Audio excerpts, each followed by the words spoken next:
কুম্ভ স্নান মহোৎসব, যেখানে হচ্ছে স্থান হচ্ছে ত্রিবেণী বা যোগানুষ্ঠান হবে। আর প্রচুর সাধু, এটা সত্যবান, এটা সাবিত্রী। ও সত্যবান ওটা স্বামী, যমরাজ, ওটা যমরাজের দূত। ও নমস্কার বন্ধুরা, welcome back to my channel with travel creation. তো আজকে আবার একটা নতুন ব্লগ নিয়ে এসেছি। আজকের পর্ব হচ্ছে ত্রিবেণীর কুম্ভমেলা। তো ত্রিবেণীর কুম্ভমেলায় তোমরা এই পর্বে জানতে পারবে আসবে কিভাবে, এখানে আসতে গেলে কি কি পথে খরচাপাতি কীরকম রয়েছে, এছাড়া কি কি দেখবে, 3টে নদীর সঙ্গমস্থল, তো সমস্ত কিছু পাবে হচ্ছে এই ভিডিওতে। আজকে হচ্ছে 10/2/2025। এবার জানি রাখি বন্ধুরা, তোমরা আসবে কিভাবে। আসতে হলে তোমরা শিয়ালদা বা গেদে অথবা তোমাদের এই কৃষ্ণনগর যে কোনো স্টেশন থেকে আসতে হবে কল্যাণী স্টেশনে। কল্যাণী স্টেশন থেকে তোমরা 4 নম্বর প্ল্যাটফর্মের দিকে যাবে। তো 4 নম্বর প্ল্যাটফর্মের পেছন দিক দিয়ে ম্যাজিক গাড়ি পেয়ে যাবে। আর এই ম্যাজিক গাড়ি করে পৌঁছে যাবে হচ্ছে ত্রিবেণী বাস স্ট্যান্ডে, ত্রিবেণীর কুম্ভমেলায় পৌঁছে যেতে পারো। এছাড়া তোমরা যদি হাওড়া দিক দিয়ে আসো, হাওড়া দিক দিয়ে আসলে ব্যান্ডেল হয়ে, তো ব্যান্ডেল হয়ে কাটোয়া লোকাল ধরবে, মানে হাওড়া থেকে কাটোয়া লোকাল ধরবে। তো কাটোয়া লোকাল ধরে পৌঁছে যাবে হচ্ছে ত্রিবেণী স্টেশনে। আর আমি কিন্তু এখন ত্রিবেণী স্টেশনে চলে এসেছি। আর ত্রিবেণী স্টেশনের ওই যে দেখতে পাচ্ছ যে ওভারব্রিজটা, ওই ওভারব্রিজ থেকে তোমরা ওই দিকে পার হতে হবে, ওখান থেকে ধরতে হবে হচ্ছে বা টোটো। তো চলো, এই ত্রিবেণী স্টেশন থেকে বেরিয়ে আমি এই দিক দিয়ে, মানে এই যে রেল লাইনটা দেখতে পাচ্ছ, এদিকে চলে যাচ্ছে হাওড়া। আর এই দিক দিয়ে যাচ্ছি হচ্ছে আমরা রাস্তাটা, এই রাস্তা ধরে সামনে কিন্তু টোটো দাঁড়িয়ে আছে। তো এখান থেকে টোটো ধরবো। তো টোটোতে ভাড়া কীরকম আছে, তো সেইটা একবার ওখানে গিয়ে টোটো দাদাদের কাছে জিজ্ঞাসা করে নিই। বেরিয়ে এখানে, হ্যাঁ যেখানে এই কুম্ভ মেলাটা হচ্ছে, কোনটা ধরবো, কত করে ভাড়া? 15 টাকা, ঠিক আছে। তো আমরা উঠে পড়ছি হচ্ছে এই টোটোতে। তো টোটোতে ভাড়া নিচ্ছে হচ্ছে 15 টাকা প্রতিজনে। তো আমরা দুজন রয়েছি, আমি আমার বউ। তো সেই হিসাবে 15 30 টাকা করে। তো বেসিক্যালি এইটা ডিপেন্ড করে হচ্ছে অকেশান বেসিস। তো এরপরে কি ভাড়া বাড়বে বা কমবে সেটা তোমরা আসলে পরে জানতে পারবে। আজকে 10 তারিখ হিসেবে তোমাদেরকে জানিয়ে দিলাম। ঢুকতেই দেখতে পাচ্ছি বন্ধুরা, এখানে বড় বড় ব্যানার লাগিয়ে দিয়েছে। আর ব্যানারেও কিন্তু 2025 সালের যে কুম্ভমেলা সমস্ত বিবরণ দেওয়া হয়েছে।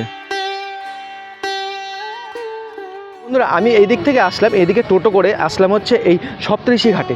আর এই যে সপ্তঋষি ঘাটেই এইবারে অনুষ্ঠিত হতে চলেছে বঙ্গীয় ত্রিবেণী কুম্ভ স্নান মহোৎসব।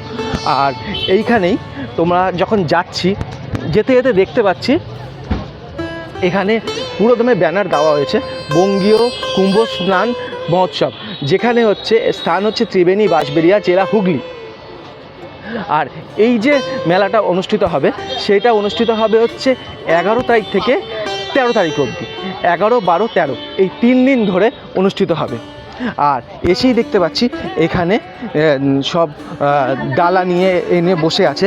তো এখানে তো একবার ডালার দামগুলো একবার তোমাদেরকে একবার জানিয়ে রাখি। এই ডালাগুলোর দাম কীরকম আছে? এই ডালা এখন পর্যন্ত যেটা আছে সেটা 10 টাকা। কালকে সিঁদুর বাড়বে, ধূপকাঠি মোমবাতি নোয়া যেরকম নেবে তার উপরে ভিত্তি করে দামটা বাড়বে। মানে হচ্ছে কালকের থেকে তো এটা চালু হচ্ছে 11 তারিখ থেকে। তো কালকে হিসাবে এই দামই থাকবে নাকি আরো বেড়ে যাবে? না, কালকে থেকে বেড়ে যাবে, হ্যাঁ বুঝতে পেরেছি। জিনিসের দাম একটু বাড়বে, হ্যাঁ যে কোনো জায়গায় এটা হয়। হ্যাঁ, ধন্যবাদ জানার জন্য। হ্যাঁ, তো সেই হিসাবে তো তোমরা জানতে পারলে এখানে দেখতে পাচ্ছি এসে এই মুহূর্তে এই যে রাস্টিকের যে এক প্রকার দিয়ে ঘিরে দেওয়া হচ্ছে, যাতে যখন কালকে স্নান বা যে 12 তারিখে যে স্নানটা আছে মাঘী পূর্ণিমার দিন, এই যে স্নানটায় যাতে কারো কোনো রকম কোনো দুর্ঘটনা না ঘটে, এর জন্য এই যেভাবে এগুলো ব্যারিকেড করে দেওয়া হচ্ছে। আর এই যে জায়গাটা, এখান থেকে মাটি তুলে এখানে পুরো মাটিগুলো দিয়ে লেবেল করা হয়েছিল। বা বিগত দিনে এইগুলো লেবেলটা ছিল না, যাতে কারোর কোনো রকম অসুবিধা না হয়। তো এই জায়গাটা এভাবে করা হয়েছে, বালির বস্তা এগুলো পেতে দেওয়া হয়েছে। আশপাশটা এবার একটু ঘুরে দেখাই।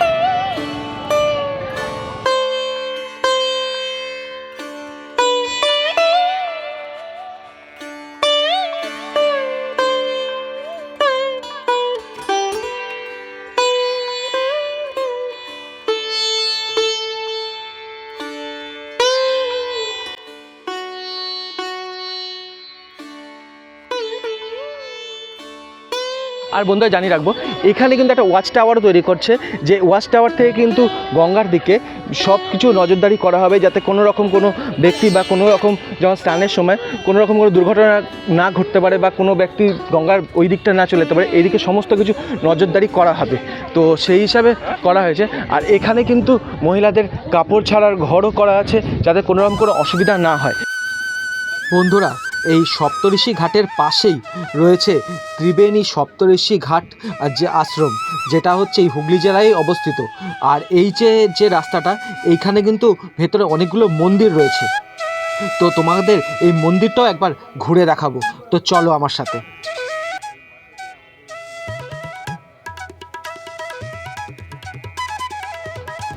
বন্ধুরা, তোমাদের জানিয়ে রাখি, এই যে আশ্রমটা, সেটা বেসিক্যালি শ্রী শ্রী স্বামী অভয়ানন্দগিরি পরমহংসদেবেরই আশ্রম। আর এই আশ্রমের ভেতরেই অনেকগুলো মন্দির রয়েছে। এই শহরে একটি প্রাচীনতম ঘাট হলো সপ্তঋষি ঘাট। প্রাচীন ভারতবর্ষের পুরাণে উল্লেখিত 7টি ঋষি তথা অজ্ঞাত, ঐত্রী, ভরদ্বাজ, গৌতম, যমদগ্নি, বশিষ্ঠ ও বিশ্বামিত্র নাম অনুসারেই কিন্তু এই যে ঘাটটার নাম হয়েছে সপ্তঋষি ঘাট।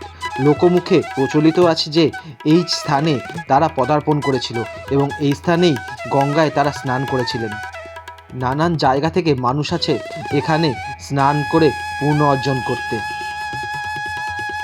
আর বন্ধুরা, এই মাঘী পূর্ণিমার দিন মানে 12 তারিখে তোমরাও এসো পুণ্য অর্জন করতে।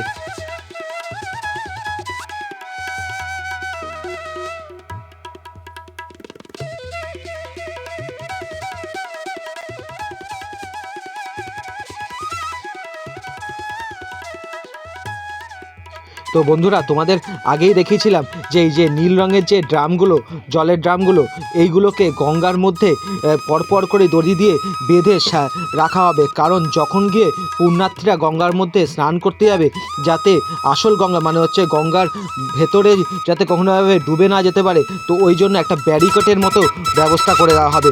ওই যে পেছনে যে গঙ্গা, ওই আশ্রমটা ঠিক গঙ্গার পাশেই অবস্থিত।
সামনেই রয়েছে শিব মন্দির, আর শিব মন্দিরে ঢুকতেই দেখতে পাচ্ছি হচ্ছে এই পৌরাণিক যে গল্পগুলো আছে সেই গল্পগুলো, যেখানে রাসলীলা রয়েছে, সমুদ্র মন্থন রয়েছে, তারকেশ্বরের যাত্রার যে দৃশ্য পুরাণ করা হয়েছে, অন্নপূর্ণা রয়েছে, কালী, মা তারা, এই সমস্ত কিছু এখানে ফুটিয়ে তোলা হয়েছে। দেখতে জায়গাটা খুবই অপূর্ব এবং খুবই সুন্দর লাগছে। তো তোমরা আসবে, এসে অবশ্যই এই জায়গাটা একবার দর্শন করে যাবে, যেটা সপ্তঋষির ঘাটের ঠিক পাশেই অবস্থিত।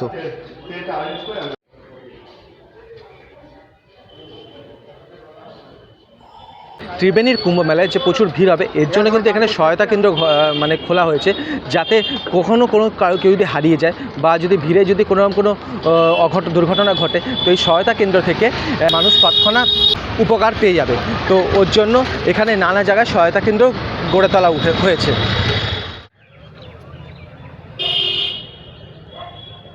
বন্ধুরা, এই মুহূর্তে আমরা দাঁড়িয়ে আছি শিবপুর স্পোর্টিং ক্লাবের সামনে। আর এই যে শিবপুর স্পোর্টিং ক্লাবটা আছে, এখানেই কিন্তু কালকে 11 থেকে 13 তারিখ অবধি এখানে অনুষ্ঠানটা আয়োজিত হবে। আর এখানেই হচ্ছে সাধু সন্তরা এখানে থাকবে এবং সাথে হচ্ছে এখানে যোগা অনুষ্ঠানগুলো হবে। তো সেই মুহূর্তে দেখতে পাচ্ছি ওখানে স্টেজ করা হয়েছে, আর পুরো এই যে মাঠটাকে বাঁশ দিয়ে ঘিরে দেওয়া হয়েছে। আর এখন দেখতে পাচ্ছি এখন ইলেকট্রিফিকেশনের কাজ চলছে।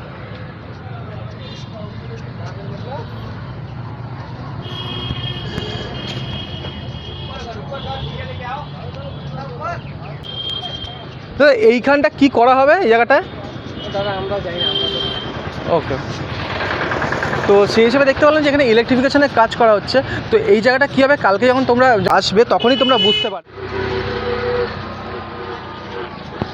বন্ধুরা, এই মুহূর্তে আমরা দাঁড়িয়ে আছি হচ্ছে নেতাজি সুভাষ সেতুর উপর। এই যে পেছনে যে সেতুটা দেখতে পাচ্ছ বা তোমাদের ঘুরিয়ে দেখাচ্ছি, এই যে সেতুটা এটা হচ্ছে নেতাজি সুভাষ সেতু। আর এই যে নিচ দিয়ে যে নদীটা বয়ে গেছে সেইটা হচ্ছে সরস্বতী নদী। আর এই সরস্বতী নদী ওই দিকে হচ্ছে গঙ্গার সাথে মিলিত হয়েছে। 3টে নদীর যে সঙ্গমস্থলটা তোমাদের ওখানে গিয়ে মানে ওই পয়েন্টে গিয়ে দেখাবো। তো আমি এখন এই রাস্তা ধরে যাচ্ছি, রাস্তাটা গিয়ে ওই পয়েন্টে গিয়ে মিশবে। তো ওখানে গিয়ে তোমাদের সাথে দেখা হচ্ছে। তো বন্ধুরা, এই মুহূর্তে আমি দাঁড়িয়ে আছি যে ত্রিবেণী ঘাটে। আর এই যে বাঁদিকের রাস্তাটা হচ্ছে সরস্বতী নদী আর হচ্ছে গঙ্গা নদীর মিলনস্থলে। আর এই ডান দিকের রাস্তাটা আর এই বাঁদিকের রাস্তাটা গেছে হচ্ছে ত্রিবেণী ঘাটের দিকে। বন্ধুরা, এই যে রাস্তাটা আছে মানে ত্রিবেণী ঘাটের পাশ থেকে যে রাস্তাটা আছে এই রাস্তাটাই চলে যাচ্ছে হচ্ছে এই সরস্বতী নদী আর হচ্ছে তোমার গঙ্গা নদীর মিলনস্থল। বন্ধুরা, শেষমেশ পৌঁছে গেলাম হচ্ছে এই সরস্বতী নদী আর গঙ্গা নদীর মিলনস্থলে। শোনা যায় যে এই যে ত্রিবেণী ঘাটকে কিন্তু বলা হয় হচ্ছে মুক্তবেণীর ঘাট। কারণ হচ্ছে প্রয়াগরাজে যে ঘাটটা আছে তাকে যুক্তবেণীর ঘাট বলা হয়। কারণ হচ্ছে সেখানে হচ্ছে গঙ্গা, যমুনা, সরস্বতী এই 3টে নদী মিলিতস্থল, যেখানে হচ্ছে তোমাদের সরস্বতী নদী হচ্ছে অদৃশ্য। আর এইখানে মানে ত্রিবেণীতে কিন্তু এখানেও ত্রিবেণীতে 3টে নদী আছে। যেমন হচ্ছে এইটা হচ্ছে এই সরস্বতী নদী, যেটা ওই দিকে বয়ে চলে গেছে আর এইখানে এসে গঙ্গার সাথে মিলিত হয়েছে। আর লোককথায় প্রচলিত আছে যে গঙ্গার মাঝ বরাবর প্রয়াগরাজের সৃষ্টি যমুনা নদী এই যে গঙ্গার মাঝ বরাবর এসে মিলিত হয়েছে। তাই এখানে হচ্ছে যমুনা অদৃশ্য, কিন্তু এখানে হচ্ছে এই সরস্বতী আর গঙ্গার মিলনস্থল দেখা যায়। তাই এখানে গত 4 বছর ধরে মানে 2022 থেকে এখানে আবার কুম্ভ মেলা অনুষ্ঠিত হচ্ছে, যেটা এইবারে 2025-এ 11, 12, 13 এই 3 দিন অনুষ্ঠিত হবে। আর এর জন্য এই যে সরস্বতী নদীর যে মোহনা, এক প্রকার মোহনা বলা চলে, দুটো নদী যেহেতু মিশেছে মানে একটা সরস্বতী নদী আর গঙ্গা এসে মিশেছে, এই যে মিলনস্থলেও কিন্তু এখানে বাঁশ দিয়ে এই দিয়ে ব্যারিকেড করে দেওয়া হচ্ছে। এখানেও কিন্তু যজ্ঞানুষ্ঠান হবে আর প্রচুর সাধু সন্তরা আসবে বলে তো এই জায়গাটাকেও তৈরি করা হচ্ছে খুব সুন্দরভাবে। ওই যে দূরে দেখতে পাচ্ছ ত্রিবেণী ঘাট, আর পাশেই হচ্ছে ত্রিবেণী বার্নিং ঘাটও রয়েছে। আর দূরে দেখতে পাচ্ছ ওখানে ঈশ্বরগুপ্ত সেতু। কালের নিয়মে সরস্বতী নদীর গতিপথ এখন হারিয়ে গেছে। প্রাচীন কাব্যে সরস্বতী নদীর উল্লেখ পাওয়া যায়, বিশেষ করে মনসামঙ্গল কাব্যে। আর এই যে সরস্বতী নদীর গঙ্গার সাথে মিলিত হয়েছে এখানে, আর একেই বলা হয় হচ্ছে ত্রিবেণী সঙ্গম। মনসামঙ্গল কাব্যে চাঁদ সওদাগরের নাম শোনা যায়, জানোই বন্ধুরা। আর এই চাঁদ সওদাগর যখন বাণিজ্য সময়কাল ছিল তখন এই সরস্বতী নদীর পথ ধরেই কিন্তু বাণিজ্য করত। আর বর্তমানে এখন এই জাহাজের মাধ্যমে বাণিজ্য হচ্ছে এই হুগলি নদী বা আমাদের গঙ্গা নদীর উপর দিয়ে। আমি এখন প্রবেশ করছি ত্রিবেণী ঘাটে। আর ঘাটটা কিন্তু খুবই সুন্দর করে সাজানো আছে। তো দেয়ালগুলো তো রং করা হয়েছে দেখতে পাচ্ছি। আর এই যে ঘাটটার যে সামনে যে সিঁড়িগুলো, এই সিঁড়িগুলো ধাপে ধাপে পেরিয়েই পৌঁছাবো হচ্ছে মা গঙ্গার কাছে। তো বন্ধুরা, আমি এখন হচ্ছে এই ত্রিবেণী ঘাটের সামনে এসে দাঁড়িয়েছি। ওদিকে হচ্ছে ঈশ্বরগুপ্ত সেতু আর এদিকে হচ্ছে মহাশ্মশান। আর এই যে ত্রিবেণী ঘাটকে কিন্তু মুক্তবেণীর ঘাটও বলা হয়। যেমন প্রয়াগরাজে হচ্ছে যুক্তবেণীর ঘাট, তেমনি হচ্ছে এই ত্রিবেণী ঘাটকে মুক্তবেণীর ঘাট বলা হয়।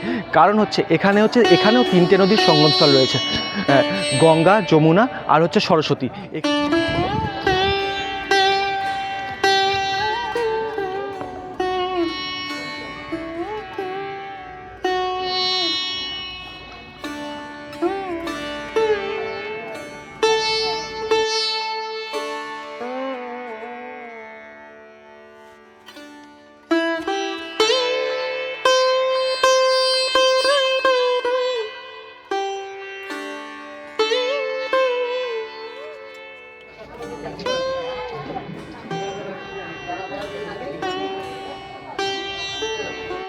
তো এই মুহূর্তে রয়েছে আমি হচ্ছে ত্রিবেণী বার্নিং ঘাটের সামনে, বাঁ দিকটা হচ্ছে এই বার্নিং ঘাট আর এই দিকে হচ্ছে জগন্নাথ মন্দির রয়েছে। তো জগন্নাথ মন্দিরটা তোমাদেরকে একবার আমি ঘুরিয়ে দেখাচ্ছি। আর এই জগন্নাথ মন্দির ঘুরিয়ে দেখাতে দেখাতে একবার অবশ্যই বলতে হবে জয় জগন্নাথ। আর এই ঘাট থেকে এখান থেকেও একবার তোমাদের মা গঙ্গাকে একবার দর্শন করিয়ে আনি। তো চলো আমার সাথে।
যেটা আছে সেটা এখানে মানে কেন বলা হয়েছে, হ্যাঁ একটু বলতে হবে। নিত্য ধোপানি এখানে কাপড় কেটেছিল তো। কে কাপড় গাইছিল? নিত্য ধোপানি। নিত্য ধোপানি। ওনার পাটা আছে ওইখানে ওই আসছে। দাঁড় এখানে এ না সাবিত্রীর মূর্তি এইখানে যে এই যে বেহুলা লক্ষিন্দর যে রাখা হয়েছে, কেন রাখা হয়েছে এটা? বেহুলা নয়, এটা বেহুলা না, না তাহলে এটা সত্যবান, এটা সাবিত্রী। ও সত্যবান স্বামী। যমরাজ, ওটা যমরাজের দূত। ও ওইখানে আছে গোপাল ঠাকুর। না শুনেছি নাকি এখানে বেহুলা লক্ষিন্দরের ওটা কোনখানটা আছে? আমি বলে দিচ্ছি। হুম শ্মশান ঘাটে যাবে না, না এরম দুটো সিঁড়ি দেখবে, ওইদিকে নামবে না, না এরম দুটো সিঁড়ি আছে, উঠবে, উঠে দেখবে এই মুখো তাকাবে, একটা বড় গেট আছে, ওই গেটটা খুলে গিয়ে দেখবে ওখানে যাবে।